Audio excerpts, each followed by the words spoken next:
Hey guys, welcome back. Tonight we're starting a story that's a little different, a little sad, a little strange, and maybe, just maybe, exactly what you need to drift into that half-awake space where history feels less like a textbook and more like a dream whispered in your ear. So go ahead, dim the lights, find that perfect spot in your bed or on your couch. Maybe turn on a fan so you get that low, steady background hum. Let's sink into the world of medieval courts. And at the center of it all, let's meet the man in the floppy hat with bells, the one who made kings laugh and sometimes made them furious, the medieval court jester. Now, I know what you're picturing. Brightly colored outfit, a silly dance, maybe a goofy grin. That's the image we've all been fed by cartoons and costume shops. But tonight, we're peeling that smile off and looking at what was really behind it. Because the truth is, being a jester wasn't about fun and games. It wasn't even really a job you could apply for. It was something that happened to you. Like the plague. Like a thunderstorm that rolls in whether you're ready for it or not. And once it did, you were trapped. For life?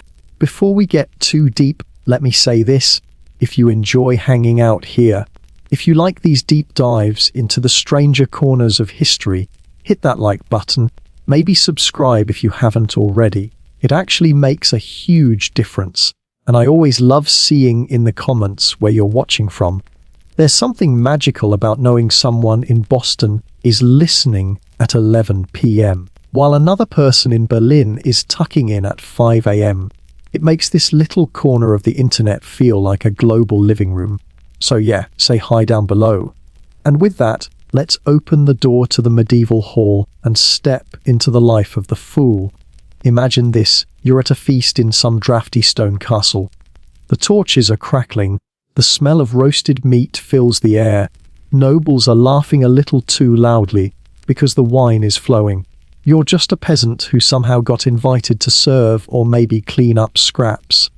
Then, in a moment of clumsy luck, you slip in the mud outside, or maybe you mutter something sarcastic under your breath about the Baron's ridiculous hat. People hear, they laugh. You laugh too, nervously. And suddenly, the laughter doesn't stop. The Lord points at you and says, "That one? He's funny. Let's keep him." Just like that, your life takes a sharp turn. You don't go back to your little hut the next morning. Instead, you're handed a hat with bells and told your new job is to be amusing. Always forever. There's no choice. No escape. Your entire personality has been drafted into service like a soldier dragged into war. But your battlefield is comedy, and the penalty for failure is worse than just embarrassment. It could be your freedom. Sometimes, it could even be your life. It wasn't just accidents that created jesters either. Sometimes lords went shopping for them, literally. They'd buy or trade a person the way they collected exotic pets or shiny goblets. If someone was especially witty or just looked unusual, short stature, crooked back, odd face, they could be gifted to another court like a living party favor. Imagine being 7 years old, small enough to fit inside a pie, and being presented to a queen by leaping out of the crust in a miniature suit of armor. That happened to Geoffrey Hudson, one of the most famous jesters in England.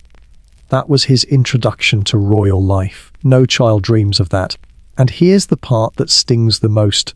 Once you were chosen, your identity stopped being yours. From then on, you weren't William or Thomas, or whoever you used to be. You were simply the fool. You belonged to the court. You were their laughter machine, their stress relief, their oddity on display. You were called out at midnight if the king was in a sour mood. You were shoved into awkward silences to make nobles chuckle. You were the quick fix for boredom. Think about how exhausting that must have been. No clocking out, no evenings off. You were always on. Even walking through the great hall with no one paying attention, you had to strut or wink or twirl, just enough so no one could accuse you of slacking.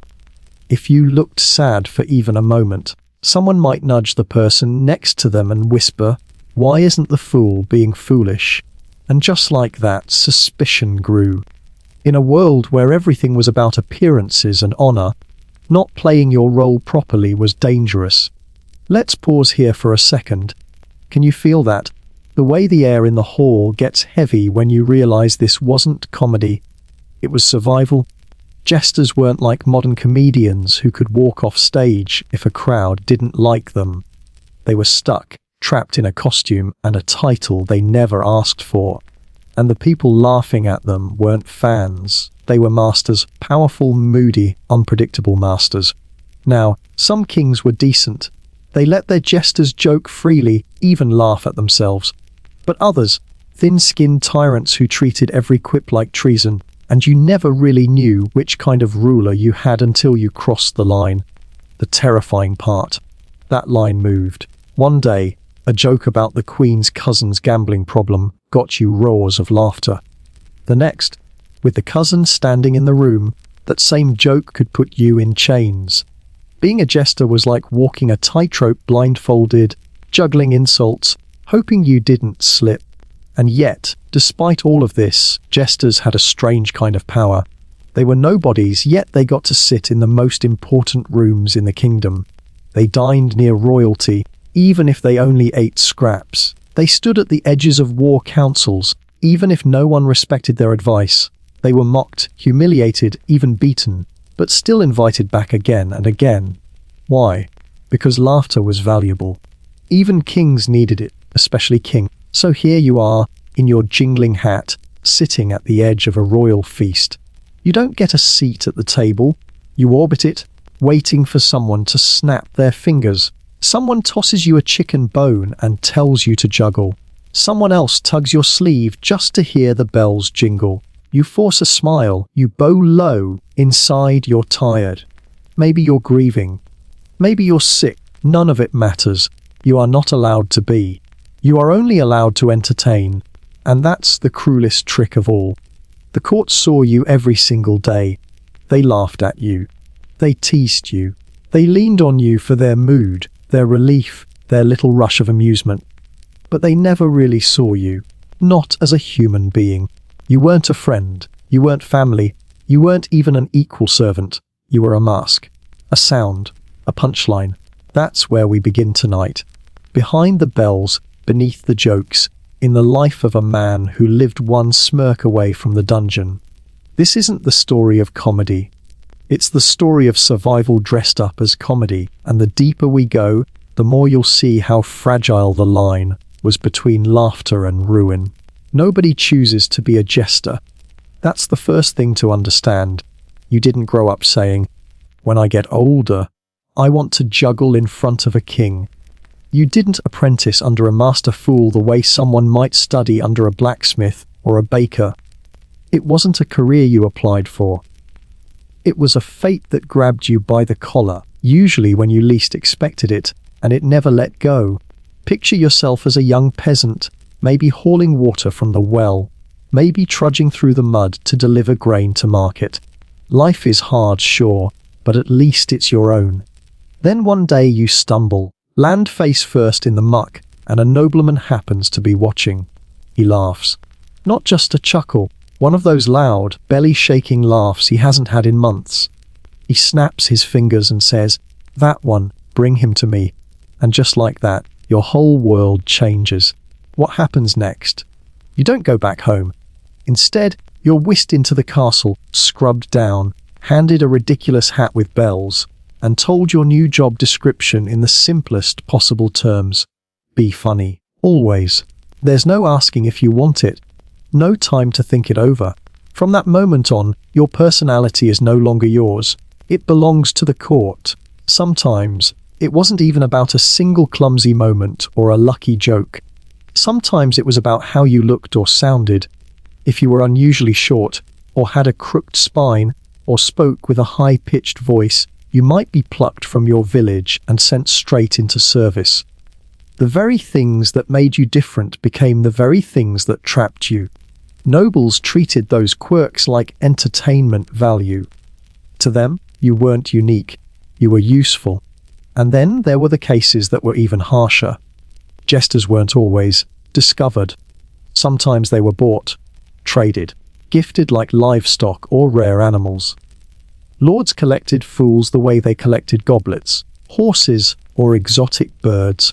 Imagine being passed from one court to another, not because of anything you did, but because some powerful man thought you'd make a good party favor. That's not a career. That's captivity. One of the most striking stories is that of Geoffrey Hudson, who served King Charles I and Queen Henrietta Maria of England. He was a dwarf, and when he was just 7 years old, he was presented to the Queen in the most humiliating way imaginable. He was hidden inside a pie. Yes, a real pie. At a royal banquet, the crust was broken open and out popped little Geoffrey in a tiny suit of armor. Everyone laughed, of course, and from that moment on, he belonged to the court.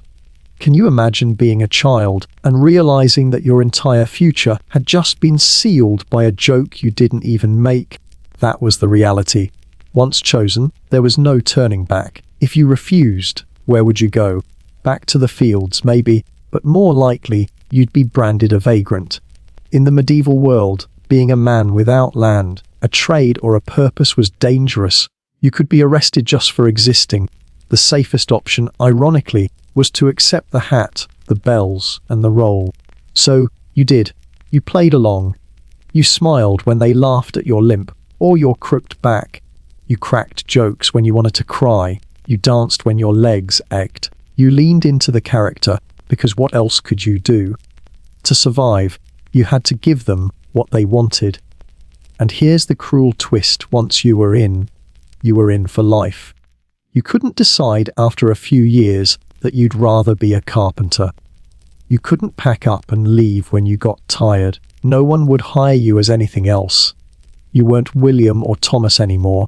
You were the fool. That label stuck to you like a brand. Nobles even treated jesters like property in legal terms. A witty fool could be gifted to another noble family in the same way someone might gift a prized hunting dog. And if you were lucky enough to be valuable, that might mean traveling from castle to castle, being displayed like an oddity, while everyone around you forgot you were human. Think of it this way: most people in the medieval world knew who they were. A farmer farmed, a blacksmith hammered metal, a knight fought, but a fool, he had no identity outside the laughter he could provide. His whole existence was wrapped up in other people's amusement. And the second he stopped being funny, he was disposable. It's heartbreaking, really, because behind every silly story about juggling turnips or tripping over a goose, there was usually a person who never wanted any of it. A person who just wanted to live a normal life, but got caught in a system that turned quirks into shackles. So, no, jesters weren't born, they were made. Conscripted by laughter, trapped by circumstance, and paraded in motley as a reminder that some people's uniqueness was never celebrated, only exploited. Being a jester wasn't just a job. It wasn't something you clocked into at 9 in the morning and left behind at 5. It was your entire existence, 24 hours a day, 7 days a week. You were a living, breathing mascot for the court, a walking reminder that entertainment was never optional. If someone looked your way, they expected something: a smirk, a silly face, a rhyme, a pratfall, something. And if you gave them nothing, suspicion crept in. You see, nobles had the luxury of moods. A baron could be gloomy after a poor hunt. A lady could be dramatic if her favourite hound barked the wrong way. Even a king could sulk for weeks if his roast was a little too dry. But the fool, he had no such privilege. He wasn't allowed sadness. He wasn't allowed quiet reflection. He wasn't even allowed to just exist. His whole identity was wrapped in constant performance. Imagine walking through a grand hall lined with tapestries, your footsteps echoing against the stone floor. Everyone else, lords, ladies, priests, moves with dignity, silence, purpose. You, meanwhile, jingle with every step. Your bells betray you, making you sound like a wind chime of low self-worth. You can't be invisible. Not ever. Even just crossing the room for a piece of bread feels like a performance. Someone will turn and say, "Why isn't the fool being foolish?" And when the nobles got bored, which they did often, it was you they summoned. Midnight, middle of supper, right after a political spat. Didn't matter. The call came, and you had to go. If the king's favourite hound sneezed oddly, someone might bang on your door demanding you come up with a joke about it on the spot. If a noble's hunting party came back empty-handed, you were dragged out to juggle or tumble until the mood lifted.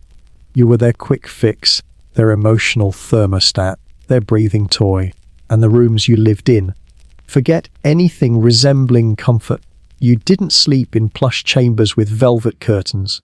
Your quarters were usually somewhere between the kitchens and the servants' closets. Cramped, dark, just close enough to be dragged out quickly when the nobles needed you, but far enough to remind you that you weren't one of them. You'd lie there at night, belly half full of scraps, listening to muffled laughter and music drifting from the great hall, knowing you'd never be part of it. The truth is, the jester was never seen as a guest. He was part of the furniture, a noisy tapestry, a novelty tucked into the corner, dragged out when needed. Too important to ignore, too low to respect. That strange limbo defined his whole life. He lived among the nobility, ate near them, even spoke to them, but was never one of them. Always orbiting the table, never at it. Always included in the spectacle, never in the fellowship.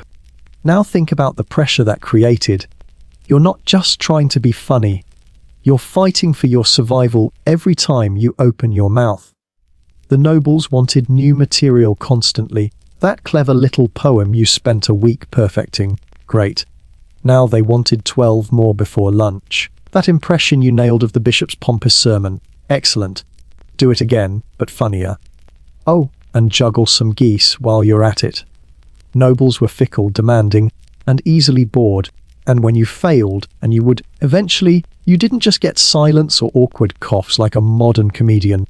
You got mocked, pelted with food, whipped, or worse, replaced.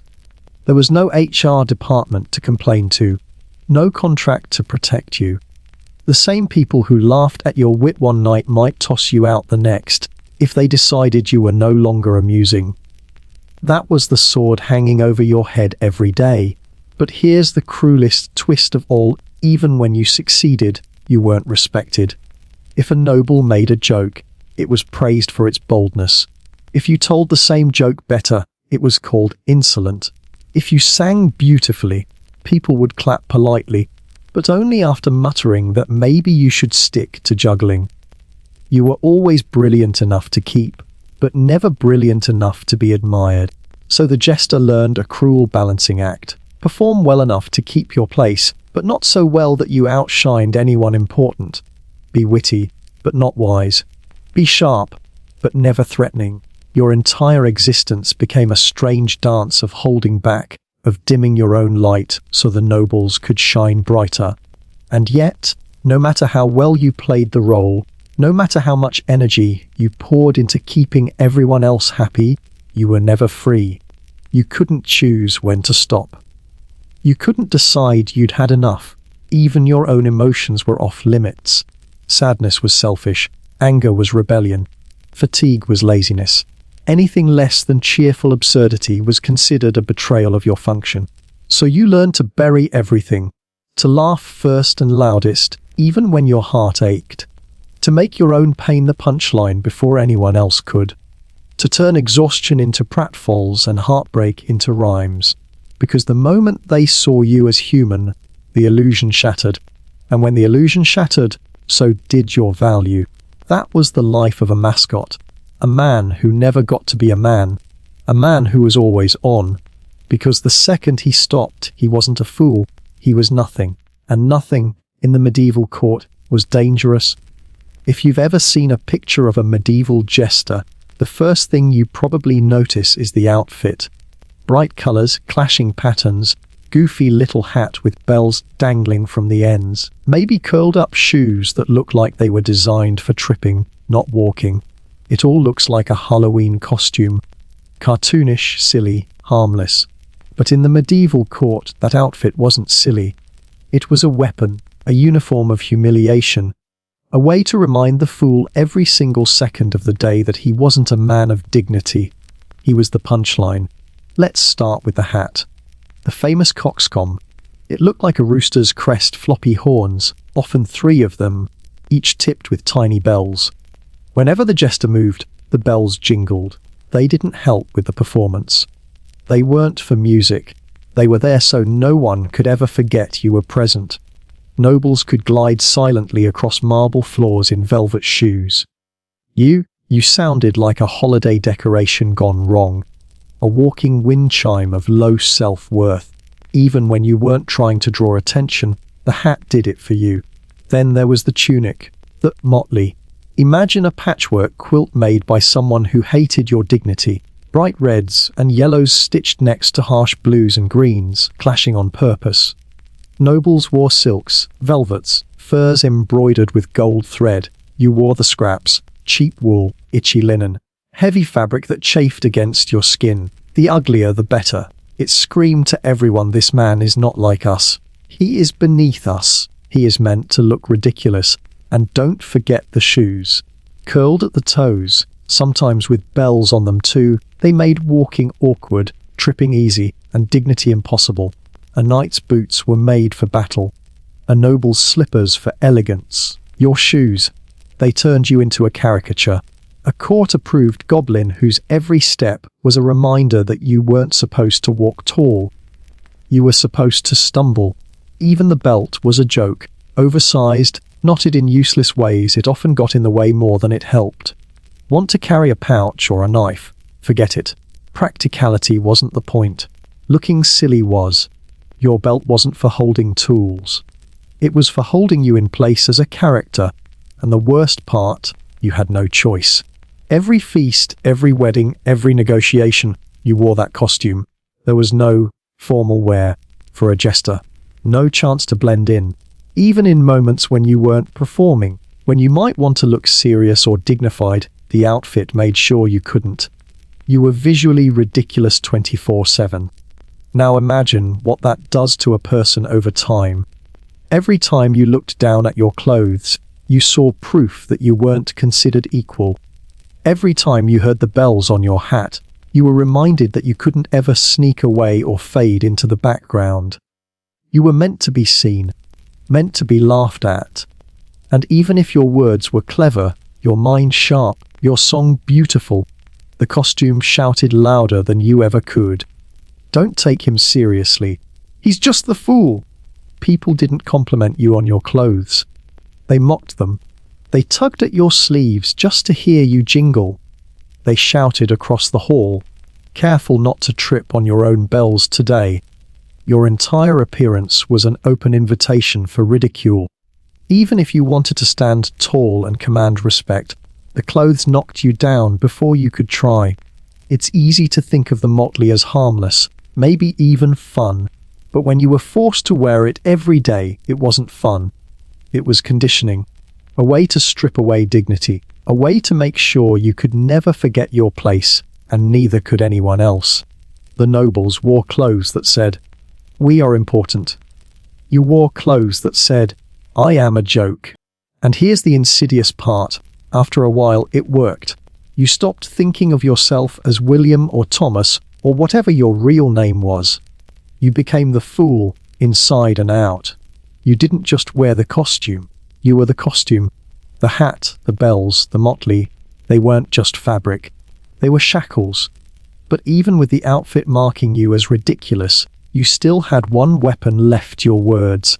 And that's where the danger came in. Because as humiliating as the costume was, as degrading as it felt, the court still expected you to do something incredibly risky: make jokes about the most powerful people in the kingdom. The strangest and most dangerous part of being a jester wasn't the costume or the endless pressure to perform. It was the thing people still talk about centuries later, the so-called license to speak truth to power. On paper, it sounds like a dream. The jester was supposedly the one person in the court who could make fun of the king, tease the queen, poke at the clergy, and get away with it. Imagine having that kind of freedom in a world where most people could be punished just for looking at a noble the wrong way. But here's the catch. It wasn't freedom. It was a trap. That license, was like balancing on a tightrope strung between comedy and execution. You could make fun of the most powerful man in the kingdom, yes, but only if he laughed. And if he didn't, you were in trouble.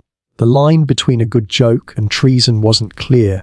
It moved, sometimes daily. Picture this on Monday. You joke about the Queen's cousin losing too much at dice. Everyone laughs. On Tuesday, the cousin is in the room, and suddenly, that same joke is an insult. On Wednesday, you try again, and the Queen laughs so hard she wipes away tears. But the king, he frowns. And in that moment, your life might be in danger. You were never just telling jokes. You were reading the room, calculating reactions, gambling with words where the stakes were as high as they come. It was terrifying, because even when you thought you'd nailed it, one sour look from the king could flip the mood instantly. The same crowd that roared with laughter might turn on you the moment they sensed the king wasn't pleased. Suddenly, you weren't clever. You were reckless. You weren't witty. You were disrespectful. And when that happened, no one defended you. Nobles weren't going to risk their own skins for a fool. Some jesters paid the price in beatings. Others were banished from court, tossed out into the cold world with no land, no trade, no family to fall back on. And in the darkest cases, there were rumors of fools who lost their heads for crossing the wrong line at the wrong time. The stories might be exaggerated. Hollywood loves the idea of a jester being executed for a bad punchline. But the fear was real. The threat was always there, hanging over every performance. Take Tribalot, for example, the sharp-tongued fool who served King Francis I of France. One day he made a joke about the Queen, something you were absolutely not supposed to do. The king was furious and ordered him to be put to death. That could have been the end of his story. But Tribalot, quick as ever, begged for one last favour to choose the way he would die. The king, amused, granted it. Tribalot thought for a second, then said he wished to die of old age. The king laughed so hard he couldn't go through with the execution. Instead, Tribalot was banished. That was the life of a fool. Survival through wit. Your cleverness wasn't just entertainment. It was your lifeline. And here's the thing. Kings weren't stupid. They knew the jester's jokes weren't always just jokes.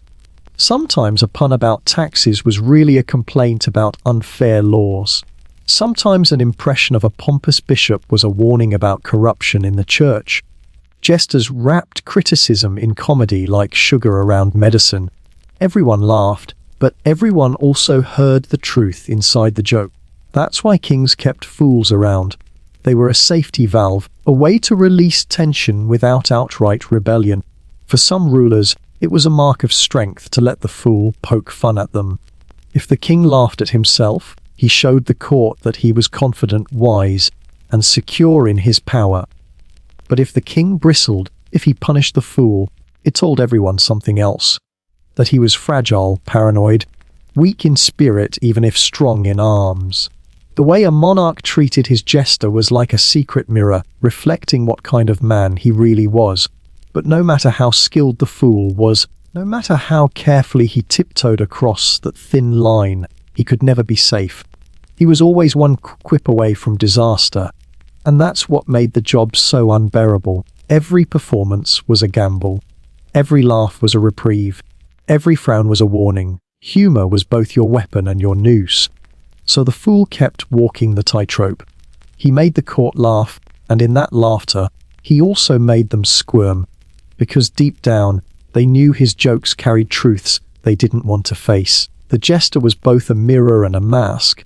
He made fun of the powerful, but he also reminded them of their flaws, their weaknesses, their humanity. And that was dangerous. Still, some jesters pulled it off brilliantly. They became legends, trusted companions, even advisors who could whisper truths others didn't dare say. Their sharp tongues earned them not just laughter, but influence. Others, though, weren't so lucky. They were the butt of jokes more than the makers of them. Their wit wasn't sharp enough, or their timing failed, and they faded into humiliation or exile. And that brings us to one of the strangest truths about jesters. There wasn't just one type of fool. They weren't all the same. Some were wise counselors in disguise. Some were crude performers with one silly trick. Some became symbols of national pride, while others were remembered only for the most ridiculous acts imaginable. Not every fool lived the same story. Some jesters were humiliated, broken, and forgotten. Others carved out surprising legacies, sometimes as trusted companions, sometimes as living jokes that somehow still earned them rewards. The truth is, there was no single type of fool.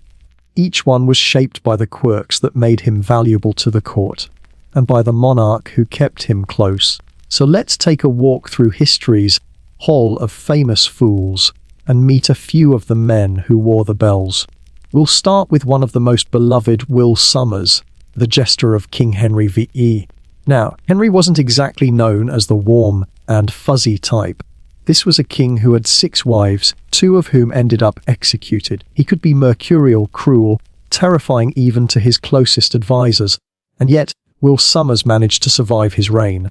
Not only survive, but thrive. Sommers had this uncanny ability to lighten Henry's dark moods. He didn't just juggle or clown around. He used clever verse and sharp wordplay to say what no one else dared.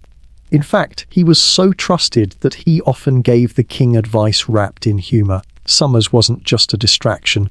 He was a pressure valve. He knew when to joke, when to push, and when to stop. He outlived Henry and even served his children afterward.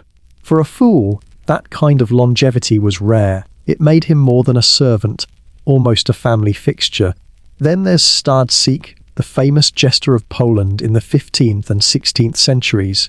If Sommers was the gentle hand on a troubled king's shoulder, Stadzik was the sharp tongue of wisdom. He wasn't remembered for pratfalls or juggling, but for piercing wit. One of his most famous quips came when a captured bear was accidentally let loose.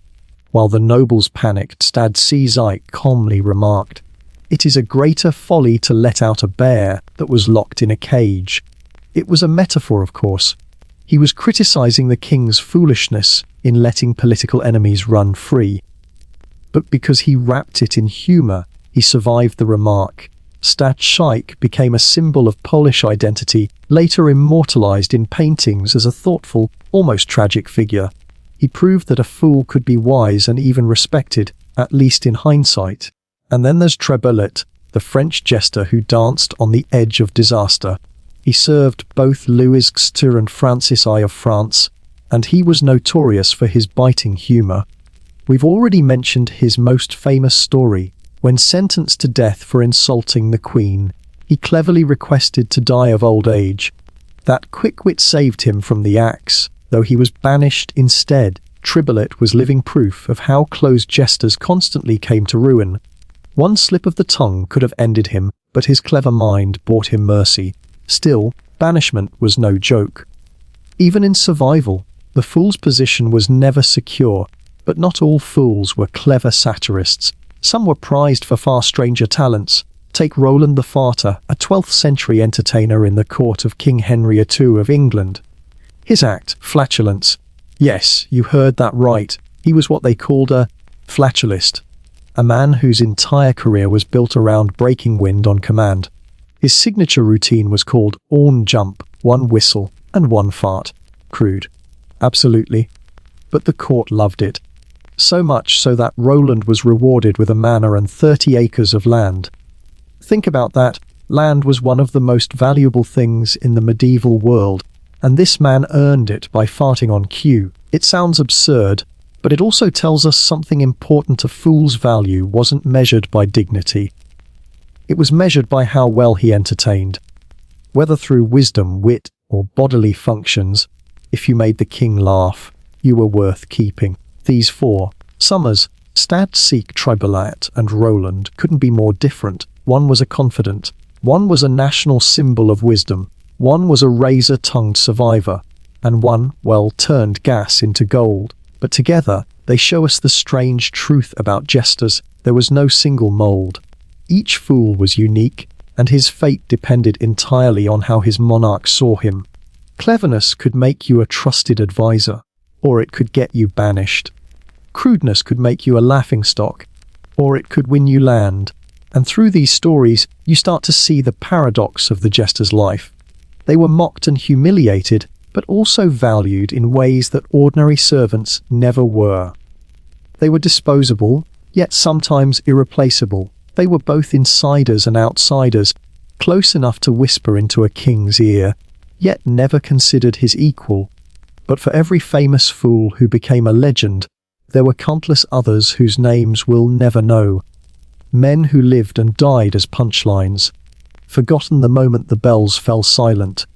That's the tragedy of the role. Even when you made history, it was usually because of how strange, humiliating, or absurd your life had been. And it wasn't just in their legends that humiliation played a role.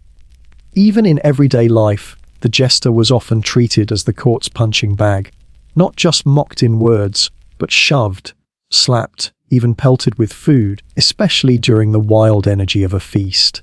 Close your eyes for a second and picture this a medieval banquet hall. The firelight flickers across long wooden tables. Roasted boars with apples in their mouths are carried in on platters. Goblets of wine slosh as nobles laugh too loudly, their cheeks flushed and shiny. Minstrels strum away in the corner, their music barely heard over the roar of conversation. The air smells of smoke, spiced meat and spilled ale. And right there, in the middle of it all, is you, the fool. You don't sit at the table, you orbit it, drifting from group to group, like a brightly coloured satellite of shame. You're not a guest. You're part of the entertainment package, like the jugglers, the fire breathers, or the roasted swan. But unlike the swan, you can move, and that makes you even more tempting. From the moment the guests arrive, you're fair game. Someone tugs your sleeve to hear the bells jingle. Another shouts across the room, "Do a trick, fool." A lady with jeweled fingers demands you imitate a rival's limp. A drunk baron smirks and insists you sing about his neighbour's ugly wife. You don't get to say no. If they want a performance, you give it. If they want a joke, you tell one. If they want to mock you, you smile and take it. And it doesn't stop at words. Food gets thrown your way. A half-gnawed chicken bone, a chunk of bread, maybe a goblet of wine splashed in your face for a laugh. Nobles can't insult each other. That would cause offence, maybe even bloodshed. But you're safe to insult. You're the outlet, the safety valve. They can shove you, slap you, mock you, and no one will say a thing. In fact, the more they humiliate you, the more the laughter flows. It's a cruel little system when you think about it. The court is a powder keg of egos, politics, and grudges. Everyone is watching everyone else, careful not to slip. But they need a release valve, someone they can all agree is beneath them. That's you, the fool. You absorb the cruelty so no one else has to. You're their common enemy and their common joke rolled into one. The feasts themselves are loud, messy, and long. Nobles get drunk fast, and the drunker they get, the rougher your night becomes. At first it's harmless, requests for a silly rhyme, a quick dance, an impression of the bishop with his booming sermon voice. But as the wine flows, their jokes get meaner. One pulls your hat down over your eyes. Another shoves you to the ground just to watch you scramble up again. Someone demands a pig impression and laughs harder when you squeal a little too convincingly. And the worst part, they don't think they're being cruel. To them, this is fun. You're not a man. You're a toy. A brightly dressed object whose purpose is to keep the mood light and the laughter going. You're the court's emotional punching bag, and they hit you with whatever they've got. Now imagine how exhausting that is. The whole hall depends on you to smooth over awkward silences, to keep the wine-fueled energy flowing, to make sure nobody notices the king's scowl or the queen's glare. If there's tension in the air, you're shoved forward to fix it. If a noble is sulking, you're ordered to cheer him up. If things get too quiet, someone yells, "Where's the fool?" You are always available but never invited. And when the night finally ends, when the nobles stumble off to bed full and satisfied, you don't leave with applause. No one pats you on the back and says, "Good job." You slink back to your little room near the kitchens with bruises on your ribs, a ringing in your ears, and a smile that's still plastered on your face, even though no one's around to see it. That's how deeply the role digs into you. The performance never ends, not even in private. It's a strange existence, being the life of the party, yet never part of it. You made everyone laugh, but when the tables were cleared, you were forgotten as quickly as the empty goblets.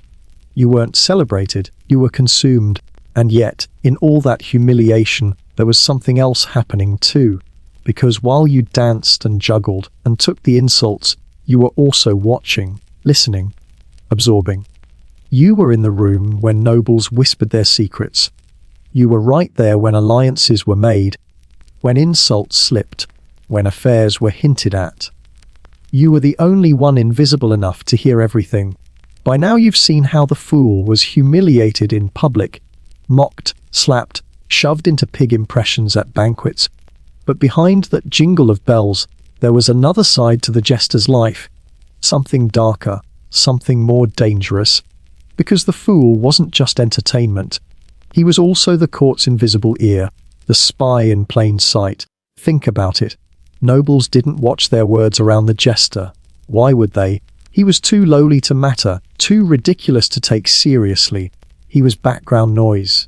Furniture with feet. They'd gossip, scheme, and whisper their secrets while he was standing right there, pouring wine or juggling apples. And he heard everything. Affairs muttered between cousins, bribes slipped under the table, plots of rebellion or treason whispered behind a goblet. The fool caught it all, and the king knew this. That's why the jester wasn't just tolerated, he was kept close. Because every once in a while, the monarch would call him aside, lower his voice, and ask, "Tell me, fool, what did the bishop say to the French envoy last night?" In that moment, the fool's smile froze. This was the game now. Choose the wrong words, and you might end up accused of loyalty to someone else. Tell the truth too plainly, and you might reveal something the king didn't want to hear. So you spoke carefully, maybe in a riddle, maybe wrapped in a joke. Something that could be taken as comedy if it landed wrong. Something that could keep you alive. But here's the cruel twist: everyone else knew it too. The lords, the ladies, the servants, they all knew the fool was listening. They all knew the fool might whisper their secrets to the king later. So they smiled at him, but they didn't trust him. Servants stopped talking when he walked by. Guards narrowed their eyes, watching him as if he carried a hidden dagger. And in a way, he did. His weapon was information. And in a medieval court, information was sharper than any blade. It's almost ironic, isn't it? The fool, dressed in motley, mocked and slapped in public, was also the most dangerous informant in the room. Everyone underestimated him. That's what made him powerful. He was invisible because he was ridiculous. And that invisibility gave him access no knight or noble could ever dream of. But power like that comes with a price. Imagine carrying all those secrets in your head. You know who's sleeping with whose wife. You know which general is plotting a rebellion. You know which noble is secretly funneling money to an enemy. And you can't ever let it slip. One wrong word at the wrong time could destroy you. So you juggle not just apples and knives. You juggle truths. You decide which ones to share, which ones to bury under jokes, and which ones to pretend you never heard. It was a terrible balancing act. The fool had to pretend nothing ever hurt him, nothing ever fazed him, while inside he was carrying enough gossip to set the entire court on fire. He was expected to laugh through it all, to spin secrets into harmless rhymes, to disguise whispers of treason as funny animal stories. And in the middle of all that, he was still supposed to be entertaining. Still supposed to keep the king smiling. And that's the haunting part. Because the fool wasn't free to show any of the weight he carried. If he seemed quiet, people got suspicious. If he looked angry, it was called insubordination. If he showed sadness, they said he was selfish. He was forced to bury every real emotion under a mask of laughter. And while the hall echoed with his jokes, he was breaking inside. The irony is almost too much to bear. The man everyone laughed at, The man everyone thought was harmless was the one who knew the most dangerous truths. He was the one the king trusted when he wanted honesty. He was the one everyone else distrusted because he could ruin them with a single word. He was the outsider who belonged everywhere and nowhere at the same time. That's the paradox of the jester. Too lowly to matter, too important to ignore, a man who lived in the shadows of the court, not because he was hidden, but because he was always in plain sight. And the longer he lived in that shadow, the heavier it became. Because if being a spy wasn't isolating enough, his entire existence was already one of loneliness. He lived among nobles but was never truly one of them. He lived near servants but wasn't trusted by them either. He was trapped between two worlds, belonging to neither. If you ask me, the saddest part of being a fool wasn't the costume, or the humiliation, or even the danger of telling the wrong joke. It was the loneliness, the crushing, constant sense of being an outsider, no matter where you stood. Think about it. You lived in the palace, you shared the same roof as dukes, barons, and even the king himself. You ate at their feasts, you stood in their councils, you were there for their weddings and funerals. On paper, that sounds like you belonged, like you were one of them. But you weren't, not really. You were never treated as an equal. You were tolerated as long as you were funny, but you were never respected. At the same time, you didn't belong with the servants either. They didn't trust you. They knew you overheard things, maybe even repeated them to the king. They saw you laughing with the nobles, even if it was forced, and it made you suspect in their eyes. Too high for one world, too low for the other. You were stranded in between, like a ghost drifting from room to room, never finding a home. Imagine walking through the great hall. A knight nods politely but doesn't stop to talk. A noblewoman chuckles at your bells but wouldn't dare confide in you. Cook glances your way, then goes silent mid-sentence because she doesn't want you carrying her words upstairs. Everywhere you go, doors close, smiles freeze, conversations die, and you're left standing there, bells jingling, pretending you didn't notice. That's the thing about the fool's life. You were always seen, but never truly seen. Nobles stared at you, servants whispered about you, but no one looked into your eyes and thought, "Here is a person like me."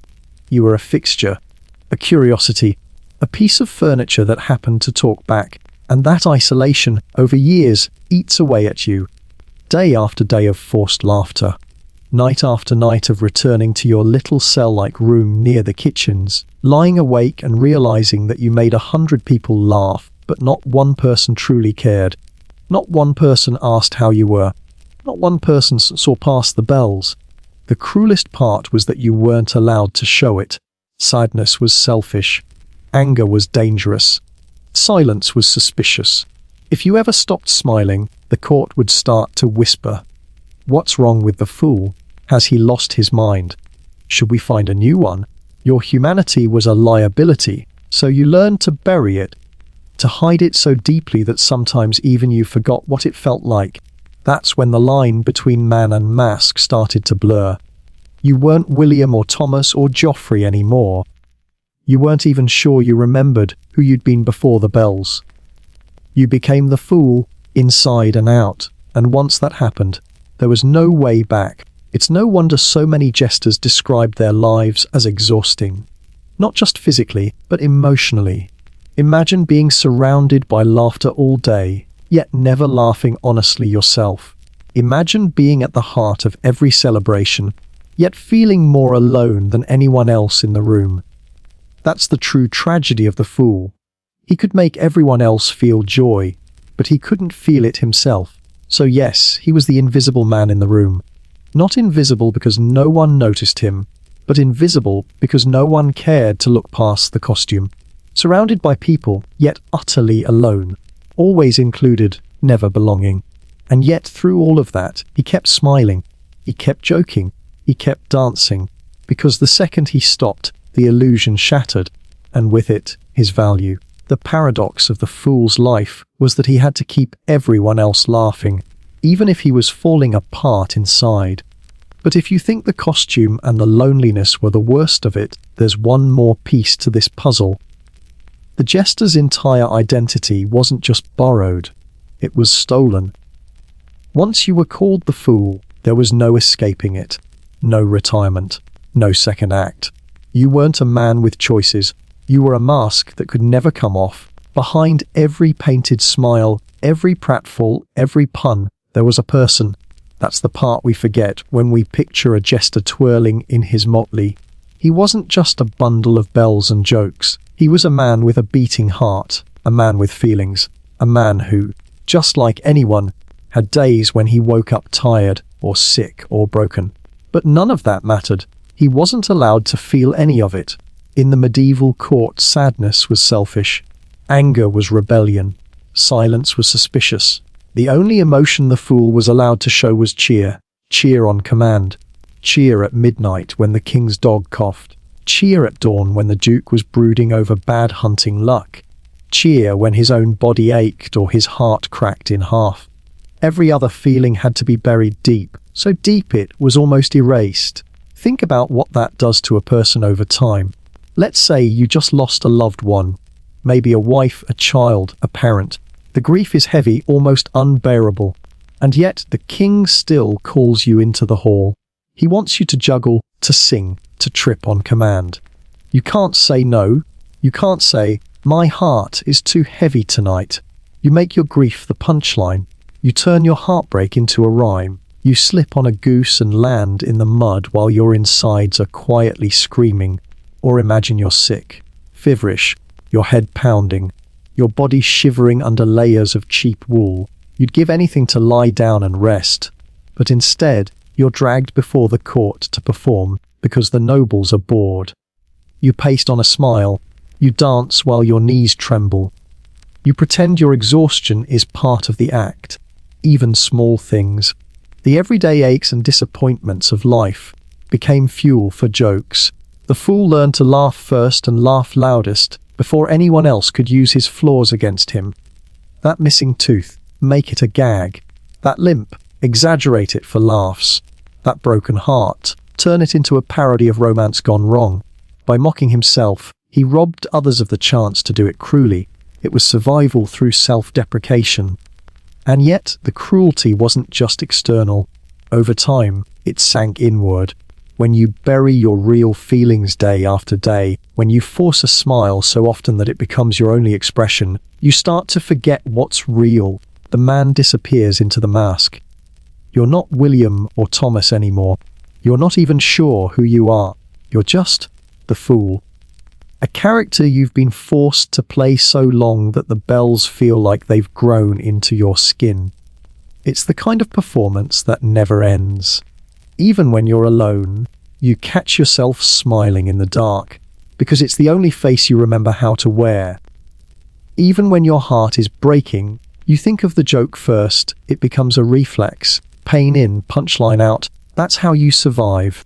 And sometimes, the nobles even enjoyed seeing you fail.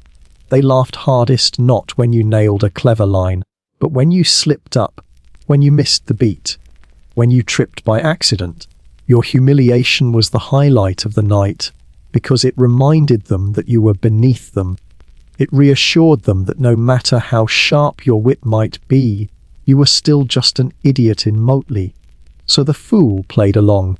He gave them what they wanted.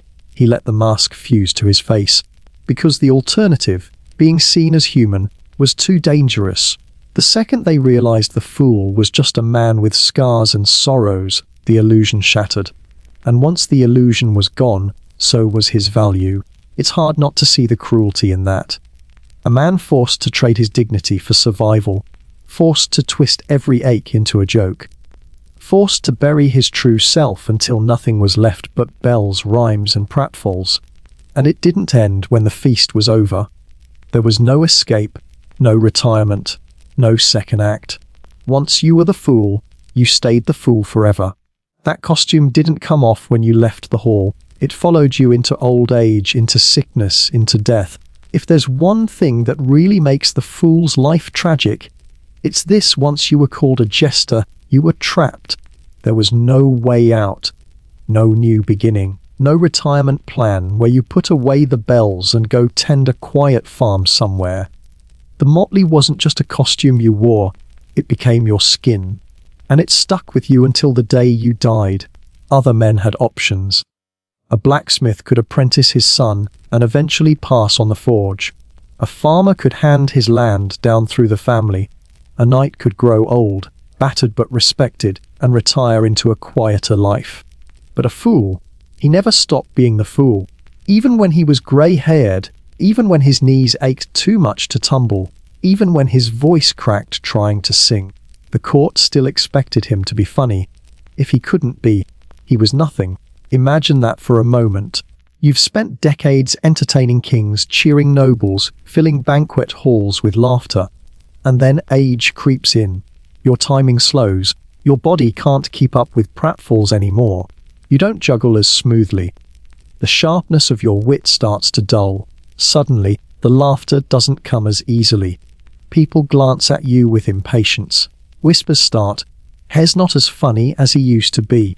Perhaps it's time for a new fool." And just like that, everything you were built on crumbles. You weren't respected for who you were. You were only valued for what you could provide.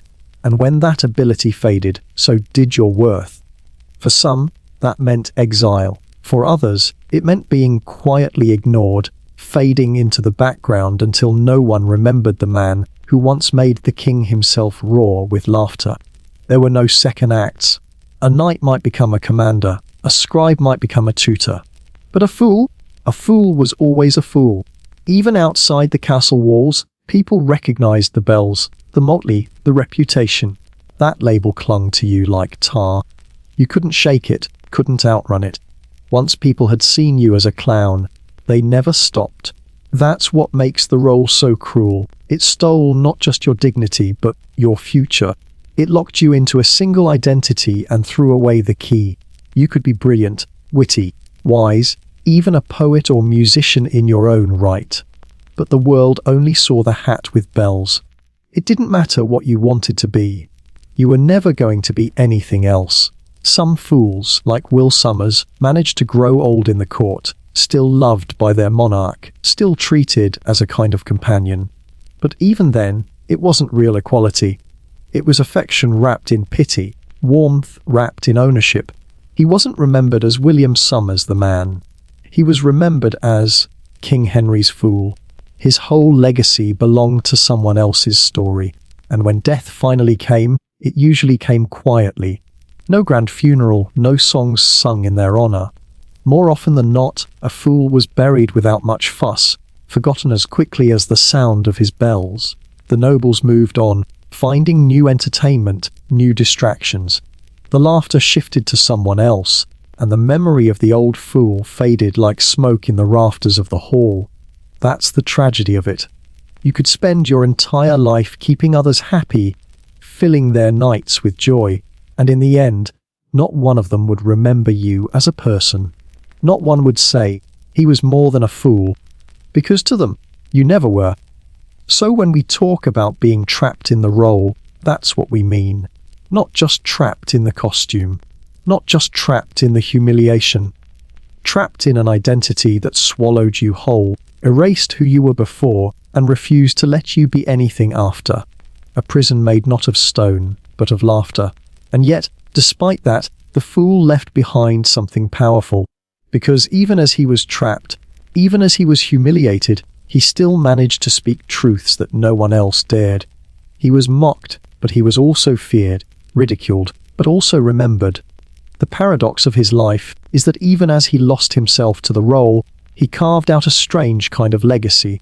So here we are, at the end of the road, standing in the quiet after the laughter has faded. The jester's bells have stopped ringing, the banquet hall has gone cold, and the fool himself is long gone. What's left? What do we make of a life that was equal parts comedy and tragedy? The medieval jester was more than a clown in a funny hat. He was a paradox, a man of the lowest birth, yet sometimes the only one who could mock a king. A powerless figure, yet one who carried the sharpest weapon in the room. Truth disguised as a joke.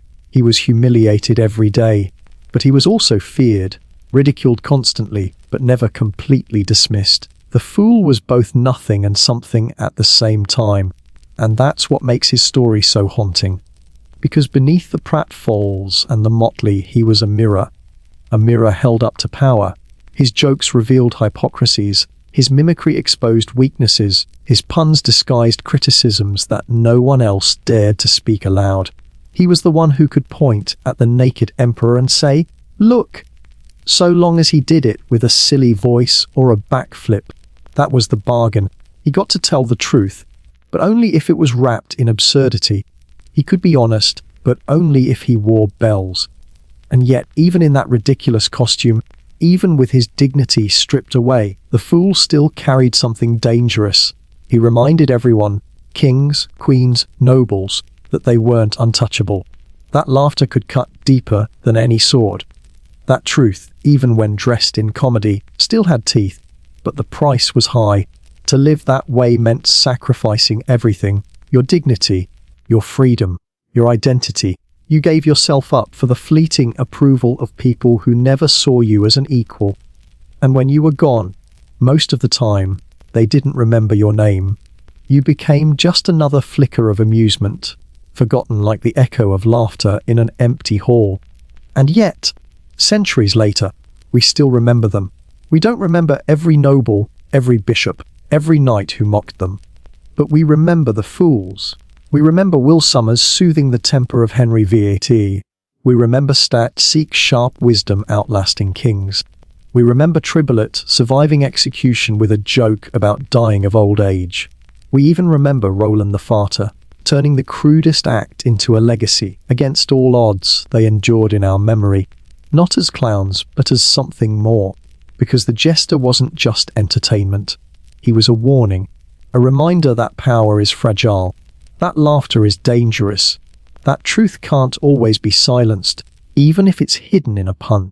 The nobles may have thought the joke was on the fool, but centuries later, we can see the twist. Sometimes the joke was really on them. So as we close tonight, think of the Jester not as a silly man in bells, but as a symbol. A man who lived on a razor's edge, who turned pain into comedy, who held a mirror up to the most powerful people of his time and made them squirm. He was ridiculed, he was humiliated, he was often forgotten, but he was also brave, braver than most, because he said what no one else could. And maybe that's why we still remember him, not because he was funny, but because he was true. Because the fool reminds us that sometimes the only one bold enough to speak the truth is the one everyone else refuses to take seriously. So tonight, as the lights dim and the bells go quiet, let that thought linger. Behind the laughter, behind the costume, behind the endless performance, there was always a man who sacrificed himself so others could laugh, but who, in doing so, left behind a legacy that still echoes through time. The Jester's story isn't a joke. It's a warning in bells,